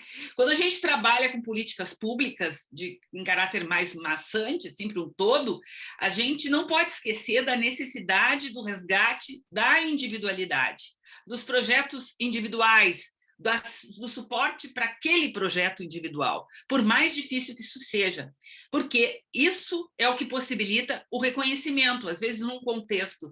Aquela menina que dizia assim, eu esqueço do resto porque eu estou aqui dentro da orquestra, né? Ou seja, eu tenho meu espaço de reconhecimento, o restante que está à minha volta não me importa, né? Claro que importa, aquilo define as condições estruturais, mas, por outro lado, há um espaço aqui de se ver reconhecida, né? Então, isso é muito importante. Ao pensar políticas públicas, os governos, em geral, e o nosso em particular, precisam pensar condições estruturais, né, como o banheiro, como a escola, como a possibilidade de acesso a direitos básicos para todos e oportunidades, mas também precisa pensar questões mais subjetivas, que dizem da individualidade, do reconhecimento da individualidade. Políticas que vão tratar da diferença, políticas que vão afirmar a possibilidade de convivência, e, em última instância, a possibilidade do diálogo entre diferentes, reconhecidos pelas suas individualidades, né? Então, assim, é nesse sentido que eu queria trazer aqui essa contribuição.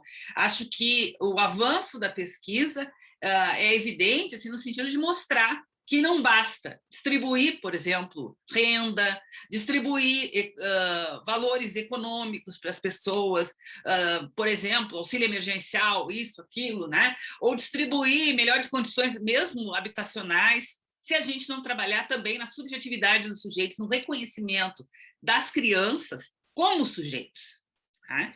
Que, como disse o professor Hermínio há pouco, que a gente reconhece as crianças, que eu disse no sentido de que a quem não reconheça, né? Há muito pouco na história que a gente reconhece as crianças como pessoas, como sujeitos de direitos, né? Isso é muito recente na história.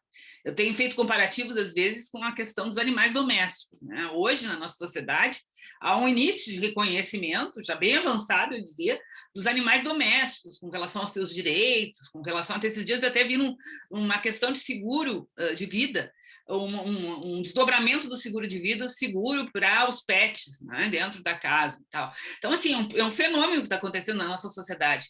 Agora, há menos de, digamos assim, há 100 anos, a realidade de reconhecimento das crianças como sujeitos de direitos, pessoas, também não era uma realidade, né? Então, é muito recente isso. Mas para que a gente possa construir uma vida digna, de um sentido mais amplo, para a população em geral e para as crianças, a gente precisa ver todas elas reconhecidas enquanto parte da sociedade, com condição de criar esses vínculos de reconhecimento da forma como nos traz esse autor, o Axel Honneth. Então, eram essas as minhas contribuições. Espero que possamos conseguir debater em outro momento, professor Hermínio. Eu agradeço muitíssimo. Eu ia fazer aqui, ensejar uma discussão teórica, mas eu acho que a gente pode fazer isso em outro momento. Nossa referência essa daí complementa muito, embora eu não tenha exposto muito qual é a referência, mas eu acho que talvez tenha algumas outras observações, mas seria um diálogo que a gente pode ter começado aqui e poderia... Muito prazer. Bom, eu acredito que, em razão adiantado do horário, nós já estejamos encerrando, então, e com isso eu gostaria de agradecer imensamente ao professor Hermílio e à professora Ana Paula, que nos presentearam com essa manhã brilhante, de muito aprendizado e reflexão nesse tema tão importante, né, de dimensão não só para o presente, mas para o nosso próprio futuro enquanto sociedade, que é o cuidado e o desenvolvimento pleno, seguro e saudável das crianças e dos adolescentes, né? E nisso eu também queria comentar as felicitações e agradecimentos do chat, né, com os quais eu me junto, e aproveito para parabenizar também o professor Hermílio pela essa bela pesquisa que culminou no documentário, um trabalho realmente muito bonito, de conteúdo inspirador, que nos educa sobre problemas sociais que são muitas vezes desconhecidos por muitos de nós, mas que integram a realidades de muitas pessoas, né? Essa exposição, convivência diária com a violência, que geram impactos duradouros não permanentes nas vidas desses jovens, dentre os quais a própria normalização da violência, né, que acaba conduzindo que ela se perpetue. Inclusive, uma das frases ditas no documentário, para mim, bastante impactante, foi de que, muitas vezes, a criança de periferia não poderia sonhar. Então, todo o esforço direcionado ao implemento de medidas, a oferta de oportunidades, zonas de diálogo e confiança, que afastem essas crianças desse contexto marcado pela violência, né, que permitam que elas se desenvolvam a sua identidade, sua individualidade, é realmente de valor mensurável. É importante e acredito que esse seja o tom das exposições de hoje, que para além de sinalizarmos os problemas, nós também possamos apontar as soluções, né, as formas de mitigarmos os tipos de violência que afeta a vida desses jovens realmente. Bom, eu agradeço, por último, né? Primeiro, eu já tinha agradecido o convite, realmente é motivo de muita honra, não é, professora Cláudia? Professora Ana Paula? Essa oportunidade de poder falar sobre a pesquisa, realmente eu fico muito, muito lisonjeado pelo convite, né? E o trabalho da equipe do Estúdio General, a Camila, a Patrícia e toda a equipe né, daí do Direito. Tá? Eu coloquei ali no chat o link que já estava na divulgação, mas eu coloquei de novo ali o link para o filme completo. Então, por favor, podem compartilhar, podem piratear, podem ver, que nem o Hermeto Pascoal. Pode fazer tudo com a obra, né? Pode ver. O importante é que ela atinja o máximo de pessoas possível. Tá certo? Então, vamos ficando por aqui. Então, uma boa tarde para todos e, mais uma vez, muitíssimo obrigado pela atenção. Muito gentil da parte de vocês. Também gostaria de agradecer e me despedir, agradecer ao professor Hermílio e me despedir dizendo que foi uma grande oportunidade de aprendizado e que vamos seguir, então, conversando, discutindo sobre esses temas. Um abraço, muito obrigada. Nós aqui agradecemos também, professora Ana Paula, sua maravilhosa reflexão. Eu também aprendi muito, queria agradecer em especial à equipe do Studium Generalis, a Camila, a Patrícia, e principalmente ao professor Hermílio e o seu grupo, que nos fizeram pensar, refletir. Vamos em frente, vamos enfrentando também as dificuldades no Brasil. Muito obrigada, professor. Obrigado. Obrigada.